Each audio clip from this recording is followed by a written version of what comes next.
Welcome back to another episode of Yachting Unplugged. Rick, it's so great to see you. Hey, it's great to see you too, Kim. You're all the way across the country right now, though. I am in Phoenix, Arizona, here at the International Boating and Water Safety Summit. I'm the master of ceremonies. They hired me to moderate many different panels and to make sure that the program goes very smoothly. I'm super excited about that. Safety has been a huge initiative for me. Oh, yeah. It started this time last year when I visited as a keynote speaker, and through storytelling after storytelling, it really was evident that we don't talk enough about safety. So I incorporated safety into the Boat Boss platform, and we've really made huge strides over the last year. So I'm really excited to be here. I'm actually right across. I'm looking at the Arizona Cardinals Stadium right now. And fun fact, I don't know if you realize that they are the oldest NFL team in America history. That's weird. I thought for sure that was going to be the honor of the Green Bay Packers, but it's not. It's the Arizona Cardinals. Yeah. They were founded in 1898, so they've been around for some time. But well, you got a cool gig going on over there. That's fantastic. Good stuff. Yeah, and it's a really cool thing. I love being master of ceremonies and keynote speakers and stuff like that. So both you and I speak well in public. So if anyone's interested, please reach out to us. It's an exciting thing. We'd love to help out and really just bring our voice to the local events. Yeah, it's good to plug in that way. Yeah. And so absolutely anybody that's looking for a couple industry guys, gals to help out, here we go. Okay, so let's get right into it. It's separated here, but this is fun. Yes, we have safety initiative is huge right now. Captain Brock Horner, let's talk about that. And let's not confuse him with Captain Brock Warner. Yes. Right? Well, I'm going to play a quick video of the captain that had an altercation with a minor on the water and went from a really like an influencer to a macro. He's a there's not many people in the world that don't know who Brock Horner is. So here's the video, and it's an unfortunate situation. We're going to talk about it. Here we go. All right, bro. Bust me out. Chill, bro. Chill, bro. Please, bro. Don't hit the fucking fire. Please, okay, please, bro. Please, bro. Please, bro. Bro, I'm a kid, bro. Please. Wow. Yeah, and we couldn't show much of that video because of all of the profanity that wonderful captain was throwing around. Yeah, it's really a shame, and it really was a case of mistaken identity. It was not the youth that he was accusing him of something. It was someone else. So, right. He just went off on him on this poor child. He just lost it. And here's the thing.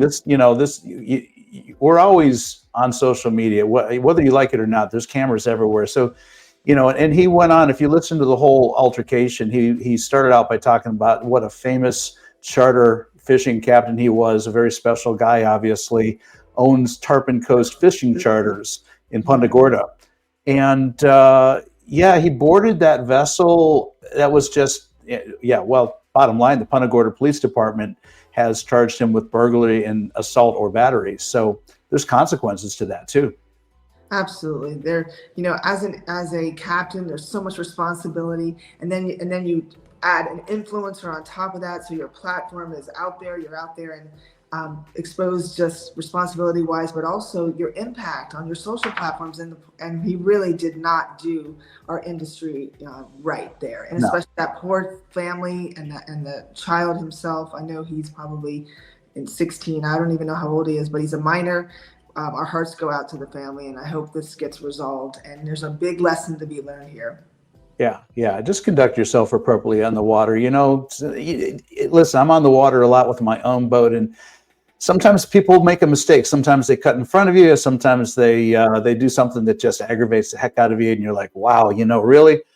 But take a deep breath. You're on the water because you're there for a recreation. It's for a good time. There's some grace and forgiveness sometimes, and sometimes it's just better off to just move on and Well, there was a lot of energy on the water, and speaking, in the video you can feel it. There was so much tension. Oh, yeah. But now we're going to switch to some good energies. I like good energy. One of my favorite yachts in the world is actually Energy. We're going to talk about two big yachts that just hit the market recently, and Energy. Yeah. First one, I'm going to show a quick video about Energy. She is absolutely beautiful.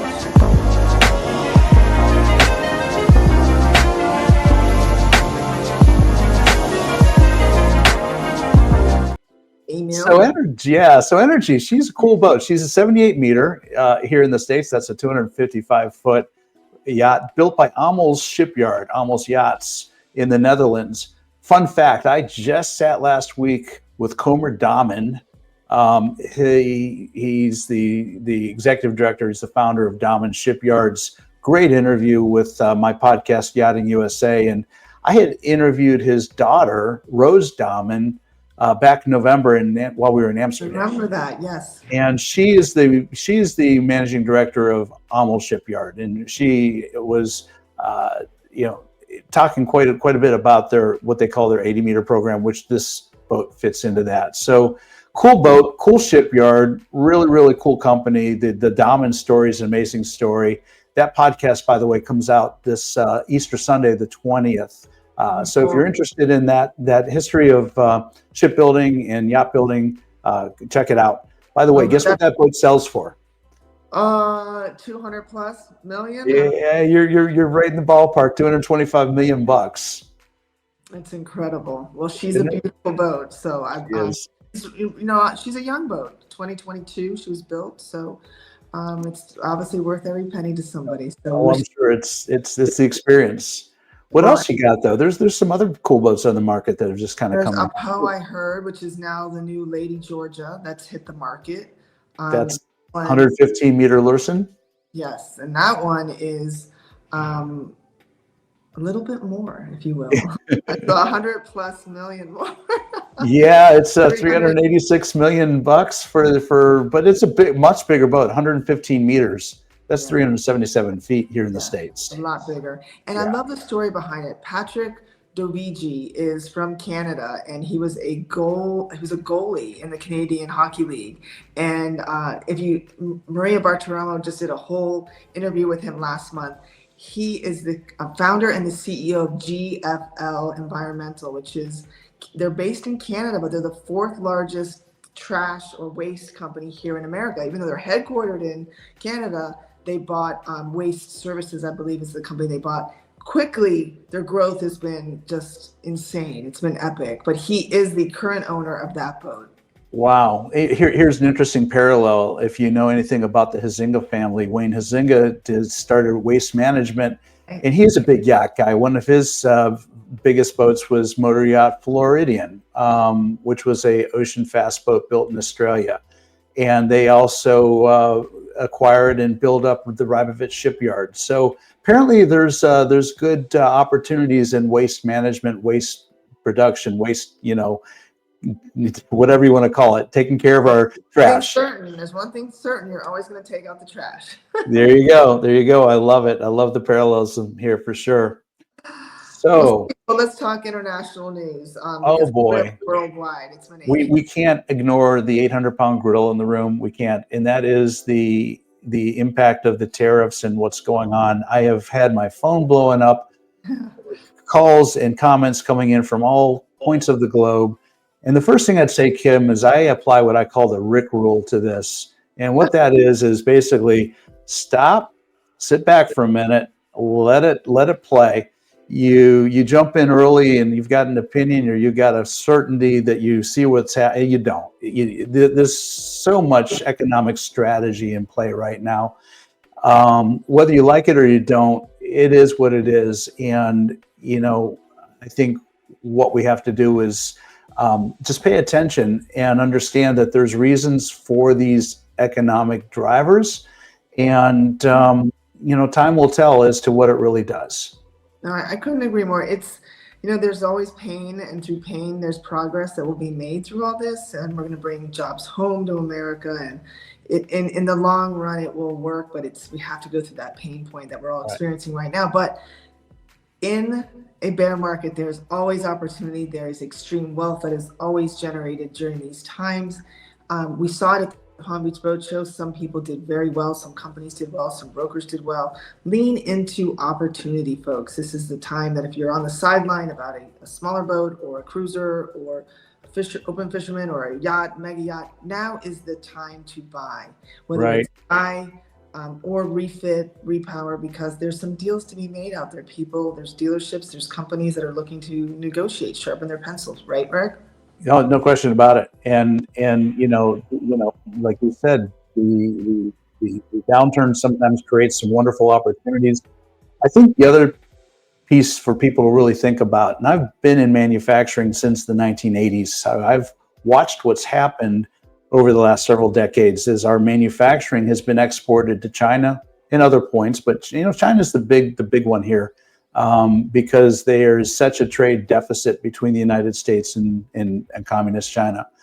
And so what had happened is, companies that were here in the United States manufacturing parts and fittings and engine blocks and things that we use in the production of our yachts and boats here in the United States was sent over to China, and we got addicted to inexpensive or lower priced goods coming out of China. And we compensated for the lower quality in some cases, the shipping challenges, whatever that looked like. But coming out of COVID issue, remember what happened to our supply chain and how devastating that was to our ability to stay in production. Now we've got the tariffs, and the pricing of components coming out of China is going to almost certainly be increased significantly. Good opportunity for U.S. manufacturers to take a fresh look. And whether you're a U.S. boat manufacturer looking for your supply chain, start looking domestically again. There are many companies here in the United States would probably love to come back into the role of supply. And if you are a manufacturer in the United States, take a fresh look at your markets and take a look at your potential clients. You may find that there's a appetite for buying domestically again. Let's hope so. That's right. Make America strong. That's what we're doing. Absolutely. Let's talk about local news, some local boating news. We're both from South Florida. There was an unfortunate pontoon accident, which I saw the photo and the video. I mean, it sliced the pontoon boat in half. Just about, yeah, Biscayne Bay. And there was this happened in the middle of the day. It wasn't a nighttime collision. If you boat around the ICW here in Florida, I'm sure it's the same way going up the ICW in other states. A lot of these channel markers are not illuminated. They show up on your charts, but you have to know how to read a chart. And a lot of boaters don't. But this happened in the middle of the day, and that was And I don't think they've determined what happened. Maybe it was a mechanical failure, operator error. We don't know yet, folks. But the video I was watching made me think that the helmsman just was looking someplace else. He just wasn't looking directly ahead, and all of a sudden, sometimes too, when it's directly in front of you, you can't almost see it because your vision is everywhere else but right there.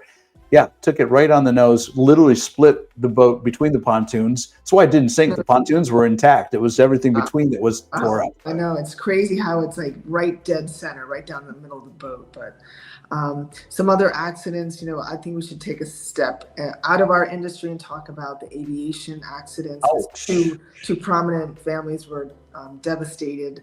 We had a Siemens executive and actually a power couple. Both of them work for Siemens. They were visiting New York City from Spain, and they took in one of those sightseeing helicopter rides that unfortunately their 3 children and the power couple and the pilot did not make it through the accident. It's an unfortunate situation. They landed the Hudson River was super freezing cold, and our hearts go out to them. And then there's the family in Boca that lost, I believe it was dad, son, and maybe granddaughter. I don't know the situation, but quite a bit of devastation there. And we're sorry, our hearts go out to that family. Yeah, single engine Cessna, it was very, very, very tragic. And just as a good reminder that, aviation safety is also in the focus, and, we assume that things are always right, and you just have to know that there's a certain inherent risk, particularly when it's private aviation, and both of these were private aviation incidents. Well, any other news that we can report locally that you can think of? Well, I think there's really something cool coming up. You know me, I'm a very avid diver. I've got a reputation for the kind of diving I like to do, and I'm a big advocate for protecting our reefs. And coming up Friday, April 25th, the weekend after Easter, there's an organization called Reel It In for the Reefs. And they're basically having a call out to all South Florida divers who want to come out and help clean up the reefs. This is really cool. This is a annual community-wide reef cleanup initiative, and they're asking for all the certified scuba diving community to come together to help protect Florida's marine resources by removing debris from reefs and everywhere from Stewart all the way down to Miami on Friday the 25th. Okay. It's sponsored by the National Save the Sea Turtle Foundation. What's cool is participants won't have to pay for the dive charter fees. The dive shops and dive charter or operators that are participating will provide the charter for no fee. You also receive a long sleeve rash guard t-shirt, collection bags to put your debris in, line cutting tools, glass bottles for the hooks you might take off the reefs, all there for you while the supplies last. If you're coming out and you're a certified diver, you are welcome to bring your own collection gear, and we suggest you bring your own gloves. That's important if you're working around reefs and taking debris off the reefs. And you can learn more about this if you go to the link that we're putting up right there, reelitinforthereefs.org. If you go there, there's a registration page. Sign up, get out there, clean up these reefs. You know what's good is it's not just people think about reefs as coral and sponges and all that stuff, but it's this stuff that also the sea turtles and the other marine life gets fouled up in, and you probably save a few lives in the process. I mean, our greatest assets in the water is the life that lives in it, and so super important that we all get involved and wrap our arms around this initiative. So thanks for that. There was also another accident, I believe, where 2 boaters were rescued, and I want to talk about how important it is, folks, that where did that happen, that they were rescued? That was another part of Florida called Matalaca Pass, and that's near Sword Point in Florida. 2 boaters were rescued after their vessel began sinking. I don't know the reasons, but anytime a vessel starts sinking, well, there's only a few things that usually it's water coming into the vessel that makes it sink. You lost your watertight integrity somehow. So, I'm not aware of any real significant severe weather. So it's more likely maintenance issues that have come into play here. And, all it takes is a through-hole fitting to fail or or leaving the plug off the boat when you put that never happens, Kim. Yeah, we've seen those incidents at the boat ramps too often. But this is just underscores, I think, why it's important to really be safe on the water. I couldn't agree more. Well, we've got some events coming up. Like I said, I'm here at the International Boating and Water Safety Summit. It's going on until Thursday. If you are here, please come see me. I'd like to talk about what you guys are doing to push the needle. Rick, we've got the American Boating Congress coming up in DC. I'll be attending that as well. It's super important. We've got the right whale, the final leg of this. I was speaking with Pat Healy from Viking Yachts last week. The last leg is the yacht side is the only one that is, I believe it's 60 feet and above that has not. That's right. That's right. Talk about that. The others have been basically we've won 2 major victories, and this is the final one.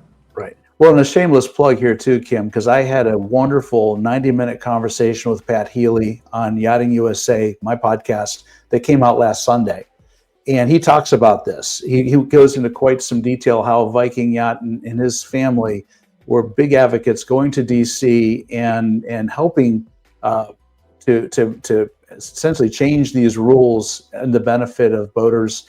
What a gentleman he is, what an advocate for our industry he is, did a great job, and now we're coming to the finish line. So if you're interested in his story, the Viking story, go to the Yachting USA podcast and check it out. It's up now. It's a wonderful conversation, and anything and everything you've ever wanted to know about Viking yachts, it's there. Yeah, and hats off to the whole family. The Healy family is 61 years strong as the founders and the owners of Viking and Valhalla.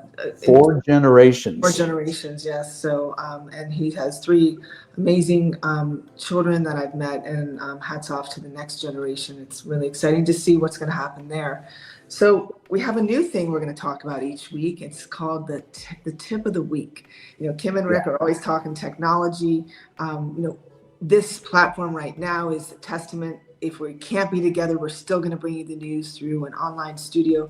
We're always pushing the needle in technology. So Rick came to me and said, we're big into ChatGPT, Gemini, and all the different AI tools out there. My son is majoring at FSU in computer science AI. But you told me about something new, and tell me. I'm so excited. I can't wait to research it myself. You're going to like this one, Kim. I heard one of my heroes, Elon Musk, talk about his AI technology he's been developing.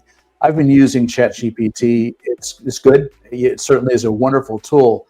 I started playing around this past week with Grok 3, Grok 3. Okay. Third generation of this technology. And I have got to tell you, it's amazing. Is it? Okay. You basically tell it how deep down the rabbit hole you want it to go, and it'll go. And it's the results that I get, the information it's able to glean from all sorts of sources, open sources, is incredible. So let's see how good it really is. I asked it to help connect me with one of my heroes in podcast and in media. There it is. I put it there. What's that? There it is. There it is. Yeah. So we're going to see if I can bring on a pretty special guest onto my show, and I used Grok 3 to help get me connected to this individual. Okay. So knock wood. But I would just suggest, as a tip of the week, check it out. It's a really cool AI tool.